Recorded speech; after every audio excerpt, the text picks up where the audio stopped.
ಈ ಒಂದು ಸುಂದರ ಕಾರ್ಯಕ್ರಮದಲ್ಲಿ ನಮ್ಮ ಜೊತೆ ಮುಖ್ಯ ಅತಿಥಿಯಾಗಿ ಇರುವಂಥ ದೇಶದ ಇಂಡಸ್ಟ್ರಿ ಮತ್ತು ಸ್ಟೀಲ್ ಮಂತ್ರಿ ಆಗಿರುವಂಥ ಮಾಜಿ ಮುಖ್ಯಮಂತ್ರಿಗಳು, ನಮ್ಮೆಲ್ಲರ ನಾಯಕರು ಆಗಿರುವಂಥ ಸನ್ಮಾನ್ಯ ಎಸ್ ಜಿ ಕುಮಾರಸ್ವಾಮಿ ಅವರೇ, ಬೆಂಗಳೂರು ಗ್ರಾಮಾಂತರದ ಸಂಸದರು ಮತ್ತು ಖ್ಯಾತ ಹೃದಯ ತಜ್ಞರು ಆಗಿರುವಂಥ ಡಾಕ್ಟರ್ ಸಿ ಎನ್ ಮಂಜುನಾಥ್ ಅವರೇ, ಈ ಸಂಸ್ಥೆಯ ಅಭಿವೃದ್ಧಿಗಾಗಿ ನಿರಂತರವಾಗಿ ಕೆಲಸವನ್ನು ಮಾಡ್ತಾ ಇರುವಂಥ ನಿರ್ದೇಶಕರಾಗಿರುವಂಥ ಡಾಕ್ಟರ್ ಸುಶೀಲ್ ಅವರೇ, ಡಾಕ್ಟರ್ ಶುಭಹರನ್ ಅವರೇ, ದೇಶದ ICR ಸಂಸ್ಥೆಯ ಎಲ್ಲ ಅಧಿಕಾರಿ ಬಂಧುಗಳೇ, ಎಲ್ಲರೂ ವೇದಿಕೆಯ ಮುಂದೆ ಕೂತಿದ್ದಾರೆ. ವೇದಿಕೆಯಲ್ಲಿ ಕಡಿಮೆ ಜಾಗ ಇದೆ, ಅದಕ್ಕೆ ಎಲ್ಲರಿಗೆ ವೇದಿಕೆಯಲ್ಲಿ ಕೂರುವಂಥ ದೊಡ್ಡ ಆಫೀಸರ್ಸ್ ಇದ್ದಾರೆ. ಅಟಾರಿಯಿಂದ, ICR ಇಂದ, NBAR ಇಂದ ವೆಂಕಟಸುಬ್ಬ ಅವರು ಇದ್ದಾರೆ, ಎಲ್ಲ ಸೈಂಟಿಸ್ಟ್ಗಳವರು ಇದ್ದಾರೆ, ಮಾಜಿ ಡೈರೆಕ್ಟರ್ಗಳಿದ್ದಾರೆ. ಎಲ್ಲ ಬಂಧುಗಳೇ, ರಾಜ್ಯದ ಸುಮಾರು 8 ಜಿಲ್ಲೆಗಳಿಂದ ಬಂದಿರುವಂಥ ನನ್ನೆಲ್ಲ ರೈತಾಪಿ ಬಂಧುಗಳೇ, ಪಕ್ಕದ ಮಹಾರಾಷ್ಟ್ರದಿಂದ ಬಂದಿರುವಂಥ ಮಹಾರಾಷ್ಟ್ರ ಸೆ ಆಯೆ ಹುಯೆ ಆಮೇಲೆ ರೈತ ಬಂಧು, ನಮ್ಮ ಮಾಧ್ಯಮದ ಸ್ನೇಹಿತರೆ, ಈ ಸಂಸ್ಥೆಗೆ ನಾನು ಆಗಾಗ ಬರ್ತಾ ಇರ್ತೀನಿ, ಅದಕ್ಕಾಗಿ ಹೆಚ್ಚು ಮಾತಾಡೋದಕ್ಕೆ ಹೋಗೋದಿಲ್ಲ.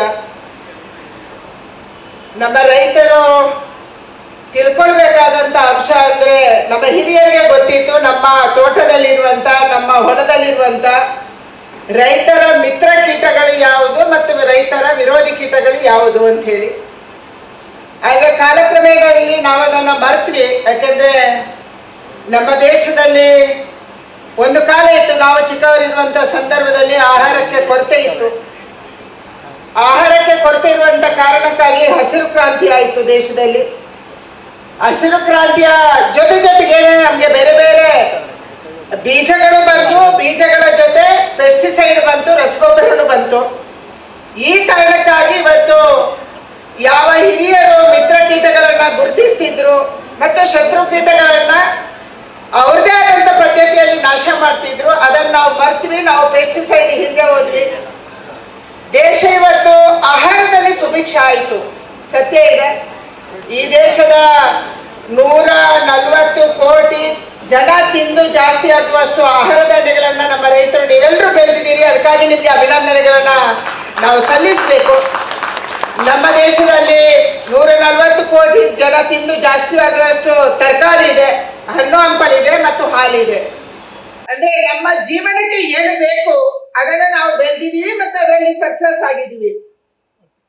ಅದು ಇವತ್ತು ಪ್ರಶ್ನೆ ಬಂದಿರುವಂಥದ್ದು, ಕೇವಲ ಸರ್ಪ್ಲಸ್ ಬಗ್ಗೆ ಯೋಚನೆ ಮಾಡಬೇಕಾ ಅಥವಾ ನಾವು ಗುಣಮಟ್ಟದ ಆಹಾರವನ್ನು ತಿನ್ನೋದಕ್ಕೆ ಯೋಚನೆ ಮಾಡಬೇಕಾ ಅನ್ನುವಂಥದ್ದು ನಮ್ಮ ಮುಂದಿರುವಂತ ಪ್ರಶ್ನೆ.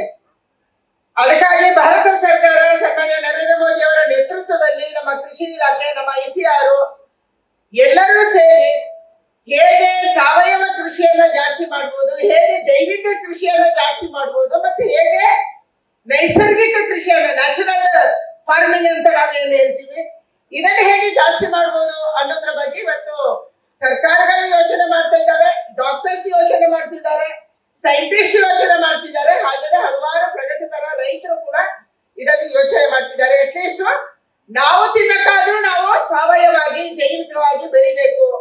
ಪೆಸ್ಟಿಸೈಡ್ ತಿಂದಿದ್ದು ಸಾಕು. ಎಷ್ಟು ಪೆಸ್ಟಿಸೈಡ್ ಹಾಕ್ತಿವೋ ಅಷ್ಟೇ ಹೊಸ ಕಾಯಿಲೆಗಳು ಕೂಡ ಮಣ್ಣಿಗೂ ಬರ್ತಾ ಇದೆ, ಗಾಳಿಯಲ್ಲೂ ಬರ್ತಾ ಇದೆ, ನೀರಲ್ಲಿ ಬರ್ತಾ ಇದೆ ಮತ್ತು ನಮ್ಗೆ ನಮ್ಮ ದೇಹದಲ್ಲೂ ಬರ್ತಾ ಇದೆ, ಪ್ರಾಣಿಗಳಿಗೂ ಬರ್ತಾ ಇದೆ. ನಾವು ಸಾಕುವಂತ ಹಸು ಕುರಿಗಳಿಗೂ ಕೂಡ ನಮ್ಗೆ ಗೊತ್ತಿಲ್ಲದಂತೆ ಹಲವಾರು ಕಾಯಿಲೆಗಳು ಬರ್ತಿದ್ದಾವೆ. ಈ ಕಾಯಿಲೆಗಳು ಹೇಗೆ? ಸುಶೀಲ್ ಅವರು ಹೇಳಿದ್ರು, ನಾವು ಬೇರೆ ದೇಶದಿಂದ ಗಿಡಗಳನ್ನ ತರಿಸ್ಕೊಂಡ್ರೆ ಆ ಗಿಡಗಳ ಜೊತೆ ಹೊಸ ಕಾಯಿಲೆನೂ ಕೂಡ ಒಟ್ಟಿಗೆ ಬರುತ್ತೆ. ಹೊಸ ತಳಿಯನ್ನು ತರಿಸ್ಕೊಂಡ್ರೆ ಅದ್ರ ಜೊತೆ ಹೊಸ ಕಾಯಿಲೆನೂ ಬರುತ್ತೆ. ಅದಕ್ಕಾಗಿ ಹೊಸ ಕಾಯಿಲೆಗೆ ಹೊಸ ಔಷಧಿ. ಒಂದು ಕಾಲ ಇತ್ತು, ನಾನು ದಕ್ಷಿಣ ಕನ್ನಡದ ಜಿಲ್ಲೆಯಿಂದ ಬರುವಂತವಳು. ಅಲ್ಲಿ ಇವತ್ತಿಗೆ ಕೂಡ ಅವತ್ತು ಎಂಡೋಸಲ್ಫಾನ್ ಅನ್ನ ಸಿಂಪಡಣೆ ಮಾಡಿ ಅದರಿಂದ ಕಾಯಿಲೆ ಬಂದಿದೆ ಅಂತ ಜನ ಇವತ್ತು ನಂಬ್ತಾರೆ. ಮತ್ತೆ ಹಲವಾರು ಜನ ಅಂಗವಿಕಲ ಮಕ್ಕಳು ಆಫ್ಟರ್ 30 years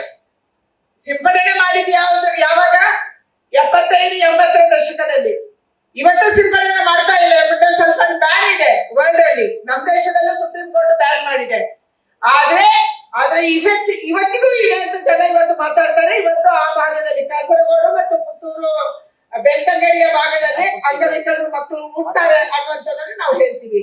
ಅಂದ್ರೆ ಇದು ಪರಿಸರಕ್ಕೆ ಎಷ್ಟು ಹಾನಿ ಮಾಡ್ತಾ ಇದೆ, ನಮ್ಮ ಜೀವಕ್ಕೆ ಎಷ್ಟು ಹಾನಿ ಮಾಡ್ತಾ ಇದೆ ಅನ್ನುವಂಥದ್ದನ್ನು ನಾವೆಲ್ಲರೂ ಅರ್ಥ ಮಾಡ್ಕೋಬೇಕು.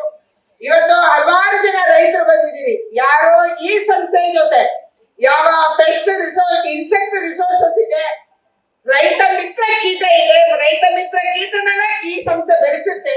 ಅವರ ಜೊತೆ ಜೋಡಣೆ ಆಗಿರುವಂತಹ ಹಲವಾರು ರೈತರಿಗೆ ನಾವು ಹಲವಾರು ಸಂದರ್ಭದಲ್ಲಿ ಕಿಟ್ಗಳನ್ನ ಕೊಟ್ವಿ. ನ್ಯೂಸ್ ಫಸ್ಟ್ ನಿರ್ಭೀತಿಯಿಂದ ನಿಮ್ಮ ಪರವಾಗಿ.